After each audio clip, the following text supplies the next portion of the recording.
Yeah, and you hear calls all the time out there in the media and in the church today. Oh, unite, right? All Christians should unite. This is the danger of that economical spirit. Rather than as true Christians, we have real unity because of our union with Christ. You can't have unity with those who don't believe the same things as we do, as defined, in the Word of God, because our unity is based on doctrinal convictions. And so, if you compromise those doctrinal convictions, you can't have real unity. But the unity that she and many others are advocating for will lead you to hell. It will, you know, because they don't believe the same thing about Jesus that we do. That's why we ask people, who do you think Jesus is? What has Jesus done? And then, when they tell you, you can tell them what Jesus actually did. But that's the opposite of this. And so we can't have real unity like true born again Christians have in their local church when, they're gathering together under the word to hear the word preached.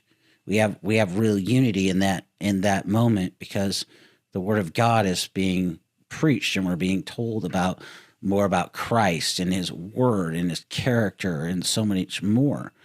You can't have unity with people who don't believe the right things as defined by the word of God, because our unity is based on doctrine and doctrine is teaching.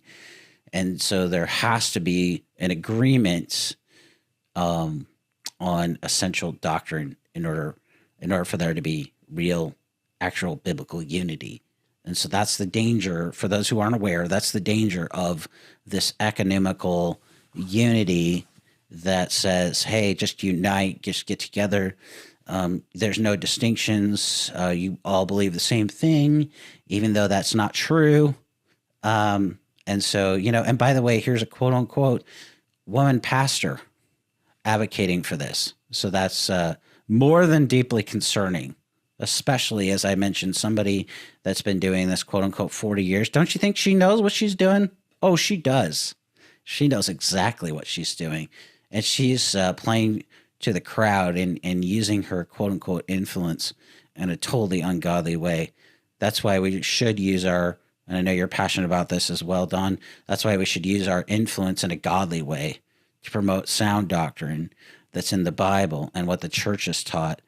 That's what makes this this whole thing so dangerous, because people are going to look at this, and we know that the average Christian doesn't know even key facts or ideas about the Bible, doesn't know about key facts and ideas about theology. And so they're going to be persuaded to think that all of this thing is a good thing, this White House Office of Faith. And there are some aspects of it, as I mentioned. Religious liberty is a good thing. We should be all about that. But we have to pay attention to what these people are saying, because, as I said multiple times here today, nobody, and even Lance has said it as we listen to him, nobody is neutral. Everybody has a theology. The question is whether their theology is coming from the Word of God. That's what makes them either a good theologian or a bad theologian, by the way. So